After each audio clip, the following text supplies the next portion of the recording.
Welcome back to another episode of Learning Vue.js the hard way, and this is episode 3 where we're going to talk about conditionals and loops. And this series is called Learning Vue.js the hard way because we're simply going to read the manual, like page by page by page. And when I say the manual, I actually mean the getting started guide, but it's fairly long and it seems fairly comprehensive, so that seems like a good idea. So we've talked a bit about conditionals and loops, but we haven't really dug into them. And of course, we're still actually on the first page of the getting started guide, so presumably we'll look at conditionals and loop a bit more in detail later down the road, but this is the first introduction to them, essentially. And I've also, just for reference before we get started, I've opened up this this file that we had before, actually these two files, right? We have this index file that we've been working with before, and then we have this main.js file that we've been working with. So, I mean, if you think these just perfectly make sense, and if this is the first video that you're watching in this series, no problem, just start from here, right? But if this doesn't make sense to you, then maybe start from the previous videos, because we're building up from that, right? Just to have some sort of starting point. But anyways, I'm not even sure yet that we're actually going to need that. Let's jump into actually talking about conditionals and loops. So, what they're saying is that, for example, it's easy to toggle the presence of an element. Actually, wait, they say two. What do they mean? Did I miss something? I scrolled down too far, maybe. Declarative rendering. No. Okay, so they're just following on the previous section, right? So they're saying it's easy to toggle the presence of an element, and the way they're doing this, right, is that they're using this, what they call these directives, right? They're using this directive called if. So it's v-if, and the value here for if, or I guess the condition rather, that's passed to if is seen. So, if you think about it, let's just jump over here to JavaScript.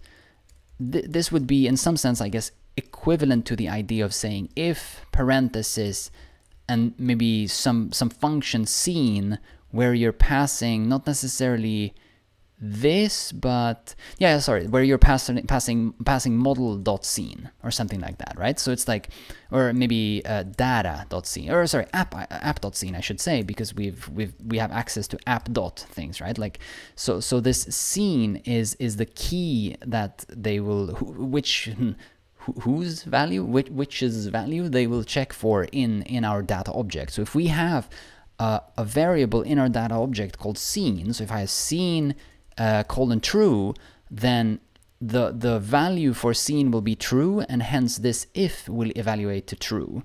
And if the value in our data object is false, then scene here in the span that's being passed to the if directive will be false, and hence this if statement will evaluate to false.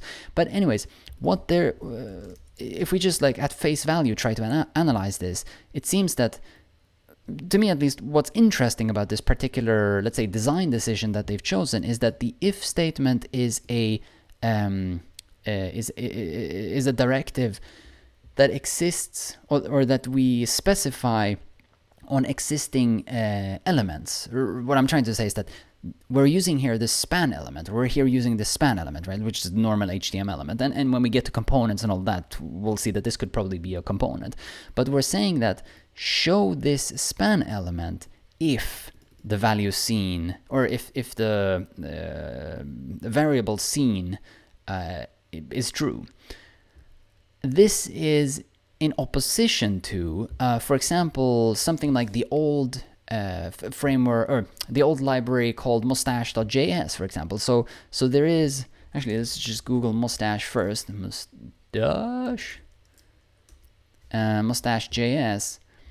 Yep, here. So I just wanted to show you that the sort of Mustache template, or essentially it's in a it's a library that helps you do logicless templates. In episode 1 we talked a lot about templates and the idea of having sort of a view that doesn't contain logic, where you pass a model or a view model to the view, and then the view reads data from the model or the view model, and can simply sort of declaratively render, or can express what should be rendered declaratively, and then again it just reads whatever it needs to read from the model or from the view, and if there is any computation that needs to take place, then that computation will happen not in the view, not in the template, but in the view model.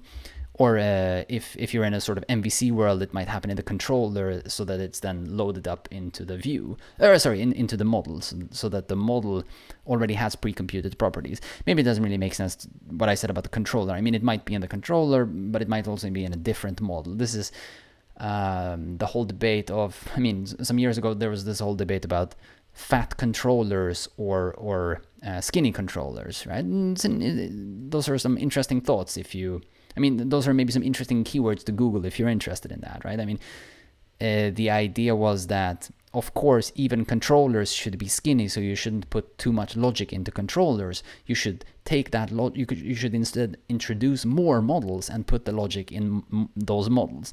And that, I guess, would be somewhat equivalent to the idea of a view model if you're in an MVVM scenario. And I mean, this maybe sounds a bit strange, but I mean, what I'm essentially saying is that was a discussion around introduce more classes, right? But the discussion was taking place in an MVC context, and then it was sort of referred to as thin controllers, like reducing the weight of your controllers. But anyways, okay, now we're totally off track.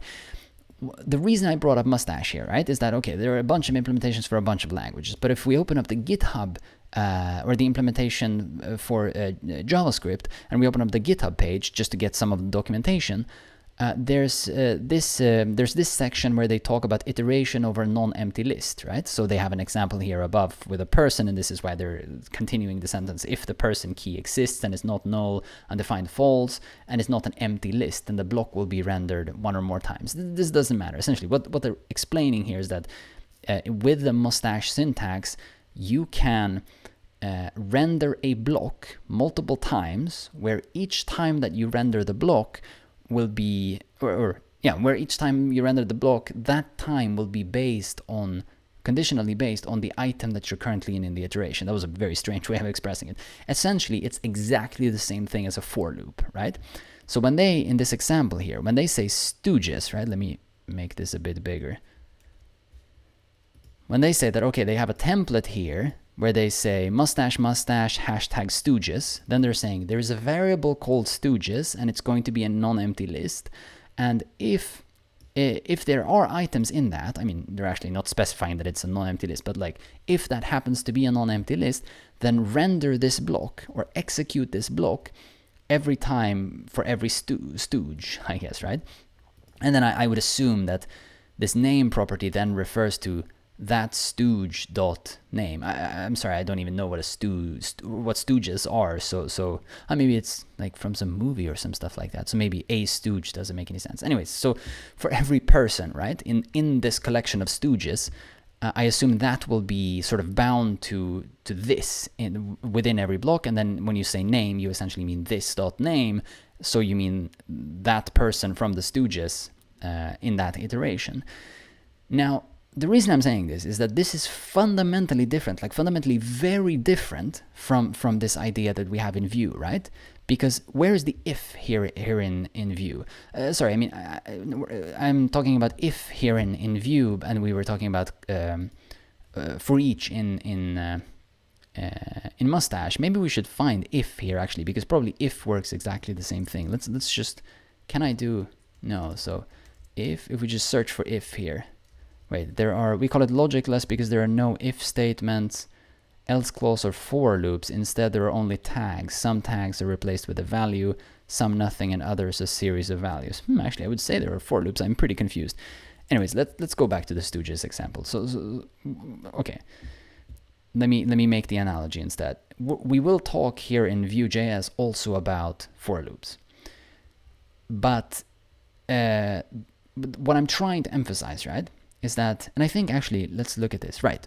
Even for loops are directives on an element, as opposed to, right, an independent tag, let's say, an independent sort of an independent command to which you pass a block. What I'm trying to say is that is this: if you think about for each as a function in Mustache, you say you declare the for each keyword, you say for each, and then you pass a block.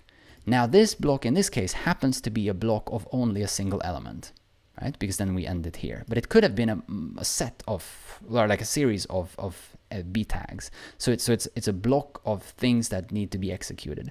Whereas in Vue, it's actually like they're saying this particular tag, the displaying or the execution of this particular tag is dependent on, actually, sorry, in this example, in the if, is dependent on whether this scene variable is true or not.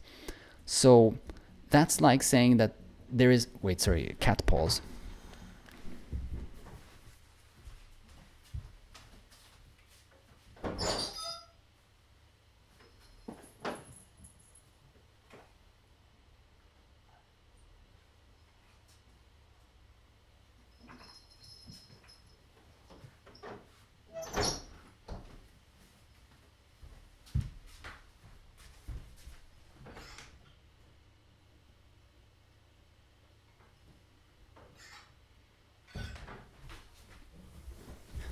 Apologies. Hopefully they stay inside now. Okay. So what I was trying to say is that this if statement here, if you think about if as a function here in Vue, it's kind of like you're passing a single element rather than a block. I mean, it's not a huge difference, but in my mind, this is more declarative. It's more functional, right? Because it's like you're passing not a block of it's not like you're passing a series of things that should be executed, but you're simply passing a single thing that either happens or don't happen. Maybe it's not a huge consequence, right? Or maybe it's not a maybe I'm over emphasizing the importance of this. But in my mind, this is kind of like so if you think about, if you've been watching my Ramda series, for example, right, then there's the Ramda function if else, right? I'm taking Ramda as an example, but it doesn't matter. I mean, this applies to functional programming. Or even if you've done, if you've worked with formulas in Microsoft Excel, right? If else in Microsoft Excel works this way as well. Like if else is a function that first takes some kind of condition.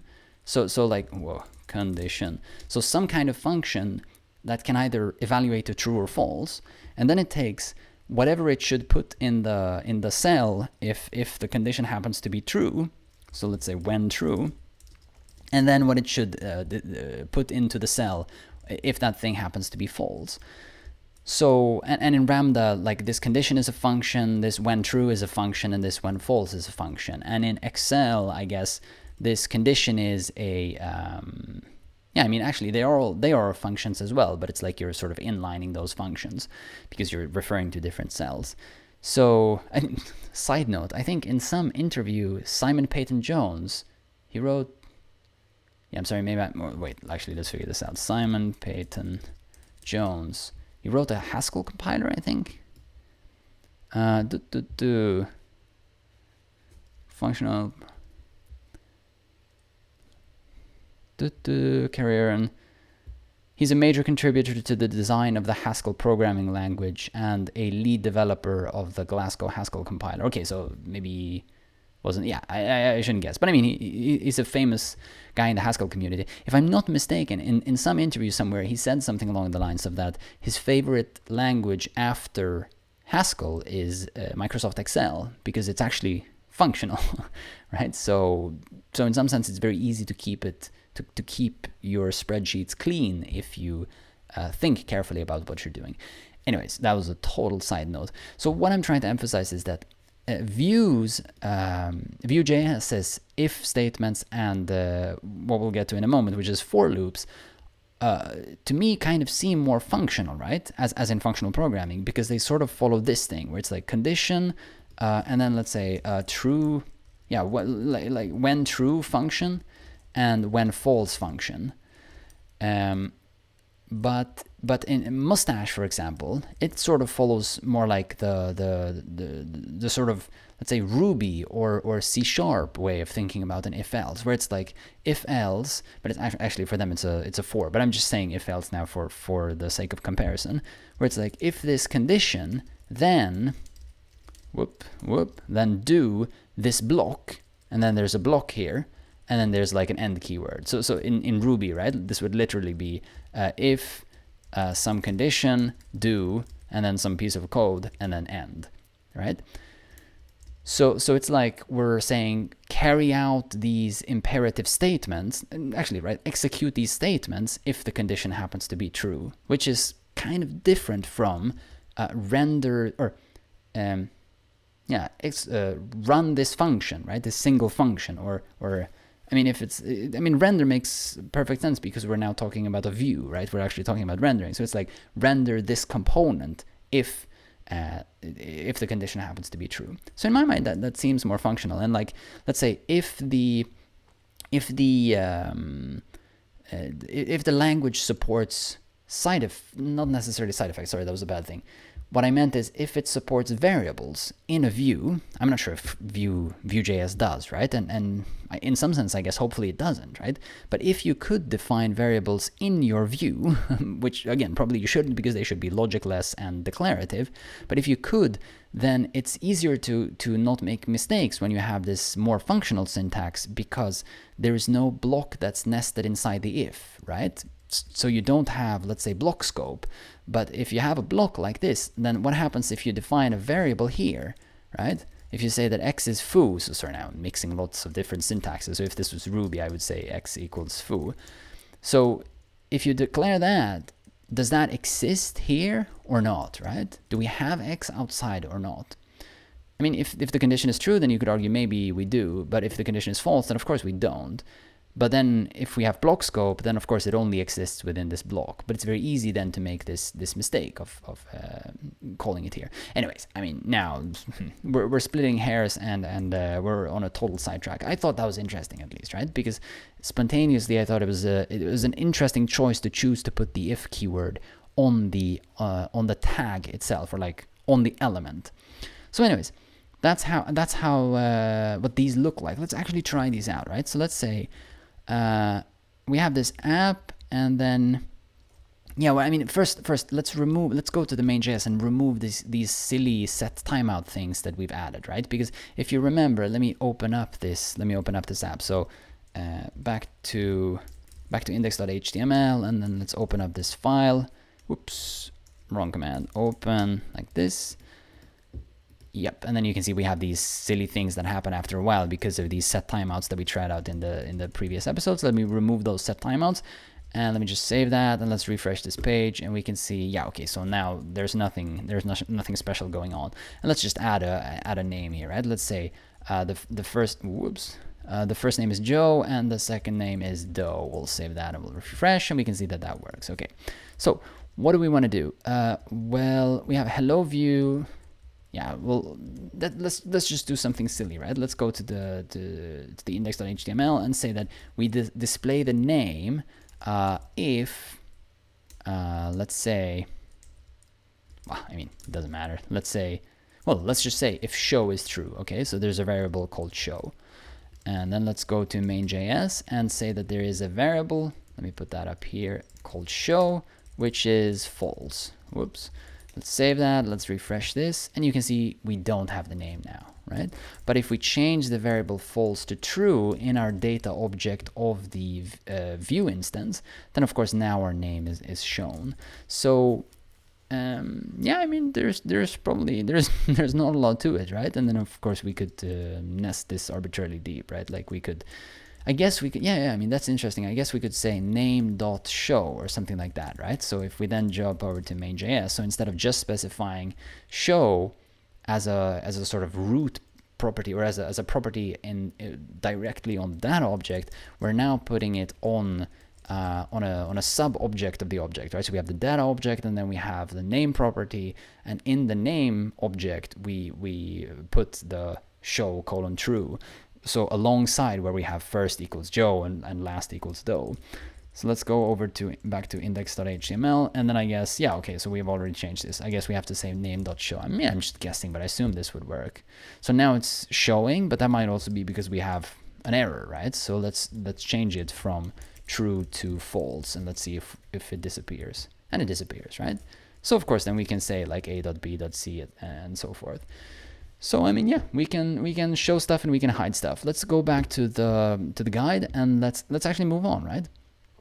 So you can see, okay, they're just exemplifying that you can try this out in the console on the actual page here, and Ooh, this is pretty cool. Vue also provides a powerful transition effect system that can automatically apply transition effects when elements are inserted, updated, removed by Vue. So I assume, let's jump into this page quickly. We're not going to read this now because this comes, I mean, we'll do this at a later stage. But I assume then, let's just click this toggle. Yeah, and it fades away. I'm not sure if my frame rate died when I clicked that, so I apologize if that didn't show. But what they're doing is I press the toggle button, and then this string of hello is slowly fading out or fading in.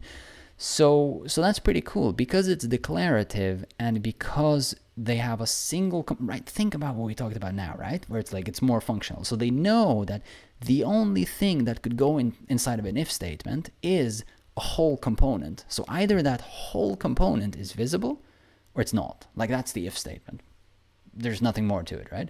So of course then with that, they have a hook, let's think about it, or they have a way of knowing when you want to show something and when you don't want to show something. And then you can apply transitions to that, and they can, I wouldn't say trivially, but at least like they know where to put the logic for, or they know how to hook into your code to show or to transition from two states, right? Because you're explicitly specifying that this component should be visible or not visible. And I assume that would be more difficult in a Mustache world, because then they have to say, well, what are the things that are being rendered inside of this if thing, right? And if you then have non-declarativeness, again, like if you have variables or stuff like that, that might even be more difficult. Maybe I'm overemphasizing the importance of this, and it might not actually be that difficult in for example, Mustache. So maybe there is actually a let's say transition helper, like a visual transition helper for Mustache.js. I mean, it's been around for a very long time. But anyways, that was totally cool, right? So again, it seems to me that a lot of people are saying that Vue.js is a great way to get up and running with an application when you want as little overhead as possible. Like you just want to get something out very quickly. That seems to be pretty true, right? I mean, it's not like we've seen something which is appalling in terms of design yet. Like it's not like this is like hacking up an app. This seems pretty sensible. I mean, yes, we have mutation and observers, so it's a bit like, I'm a bit afraid that it's gonna be tricky to control apps as we go larger, right? But we'll see as we go through the documentation, because again, probably they've been thinking about this. But just the existence of this idea of transition effects, like it seems that they've been natively thinking about this, or they've been thinking about it as like this isn't somebody's add-on that they've added on later on, but it's actually something that they've thought about from the beginning of the construction of Vue. I have no idea whether they thought about it from the beginning, but it's something that's in the core of Vue. Then that's fantastic in terms of getting an application up and running super quickly, right? So you could get transitions declaratively for like almost free. That's pretty cool. Okay, let's keep going. Okay, so there are quite a few other directives with special functionality, and one of them is of course v4. So and when I say v4, that sounds like a v and a 4, but I mean v-4. And that's of course a for loop, but actually more specifically, I mean it's a for each loop, which is evident when we look at this example where they say, here's a list item and you do v4 every to do in to dos. So they're scoping, right? They're saying, I want to call the variable to do, and I'm grabbing every to do from the variable to dos. And so again, I mean, this is essentially a for each loop, right? I mean, if you think about C# or Java or something like this, it would be for each to do in to dos, or for each var to do in to dos.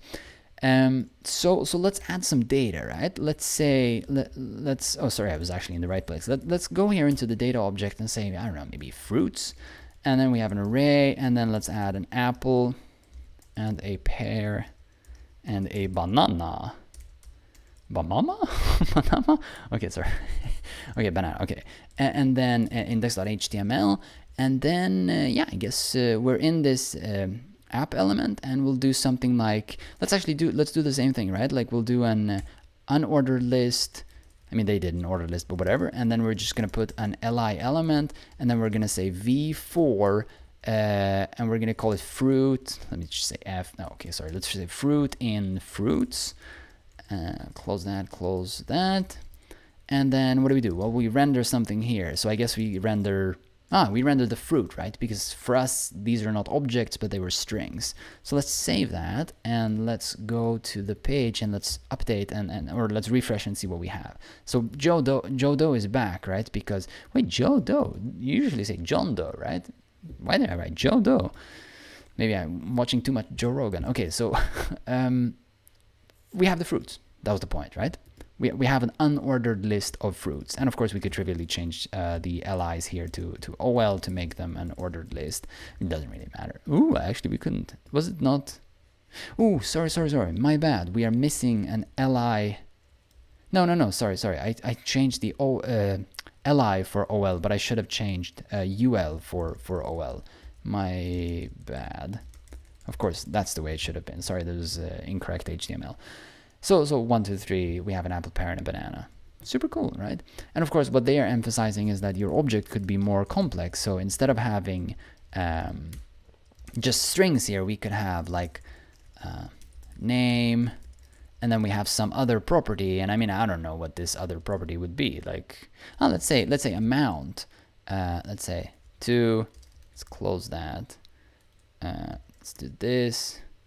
Sorry, I'm trying to record a macro so I didn't have to do that many times. And then let's just line these lines up. That didn't work. Yeah, okay, sorry, let's just do it this way.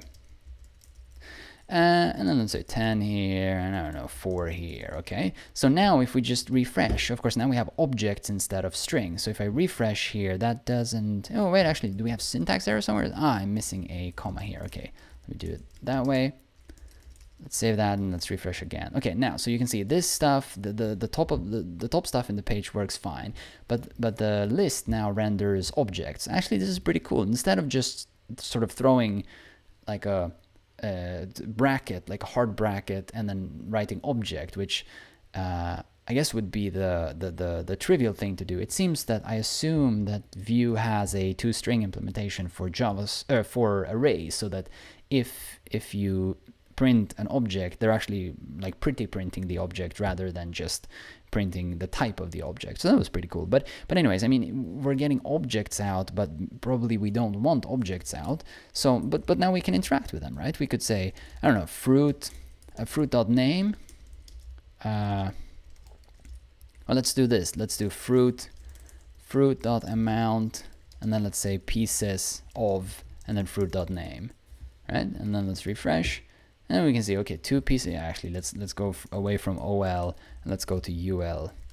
So it's unordered because the the amount of numbers were confusing me. Okay, so then we have 2 pieces of apple, 10 pieces of pear, and 4 pieces of banana. Totally cool, right? So we're accessing the properties of fruit, but importantly, and also that's an important difference from Mustache, right? They haven't scoped us into the fruit, right? So notice how we're not saying only amount and only name. Let's try that out. If we would do that, what would happen? Yeah, it breaks. Pieces of show true first Joe last Doe. What are we getting here? Name. Sorry, we're getting name because we have a different property called name, right? So we're now getting this object out. And for pieces, or for amount, sorry, we didn't get anything, right? So that was also an interesting lesson. If you think about this, if we write a non-existing, well, whatever, if I write whatever here, right? We don't have a variable called whatever in our model. So if I update that, we just get empty string, right? Rather than a crash. But I assume, actually, maybe let's check the console. Do we get... Yes, okay, so we do get a warning here, right? Property or method, whatever, is not defined on the instance, but referenced during render. So let me make this bigger. Make sure that this property is reactive, either in the data option or for class-based components by initializing the property, and then they're sending us a link to like where we can read more. So, but that's good to know, right? Like your page doesn't blow up just because you have a reference that points to nothing. But what were we doing? Let me undo back. So we have amount. Yeah. So I was saying that you can't use this syntax where you're not explicitly saying fruit.amount and fruit.name, and fruit here being the item in the iteration.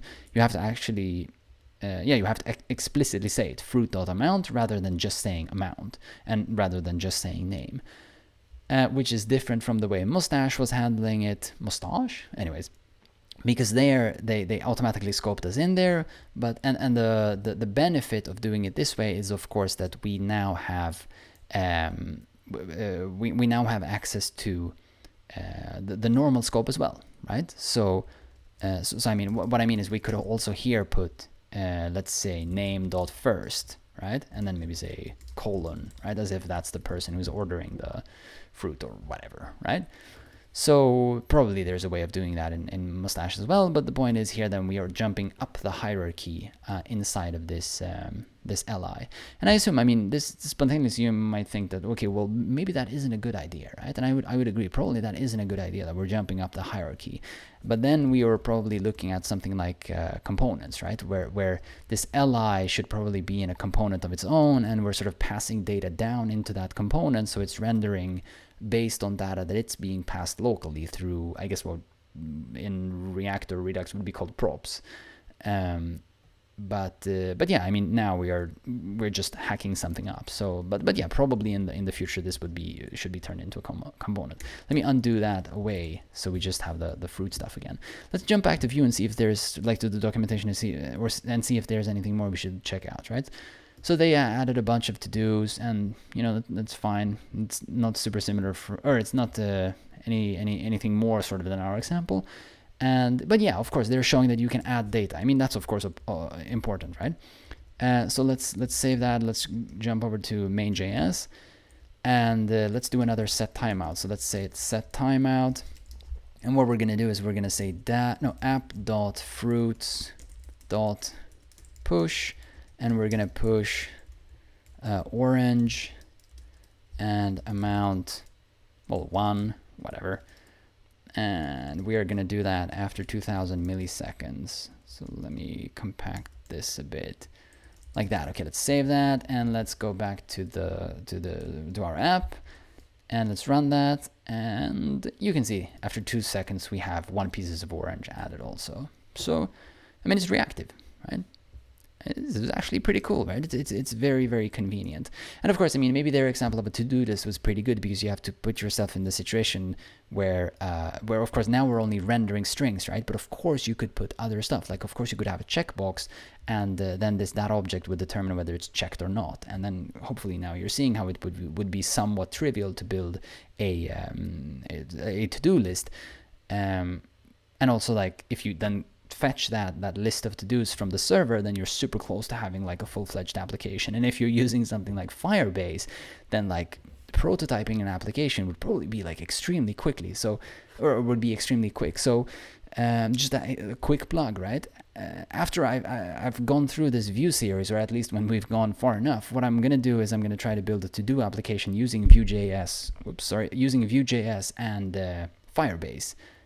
So yeah, I mean, hopefully you find that interesting as well, because I'm looking forward to also learning Firebase. And again, like, I think Vue.js plus Firebase could be a killer combination in getting prototypes out, like functioning prototypes, super duper quickly. So that'll hopefully be pretty cool. Okay, let me now stop talking. The next section is handling user input, but what we're going to do is that we're going to handle that in the next one. So thanks a ton for watching. I'm glad to have you along on this in this series. Let me know if you have any questions or comments, and otherwise, I mean, I will see you in the next one. Remember to subscribe so that you won't miss the next video. I'll see you in the next one. Oops. I'll see you in the next one now.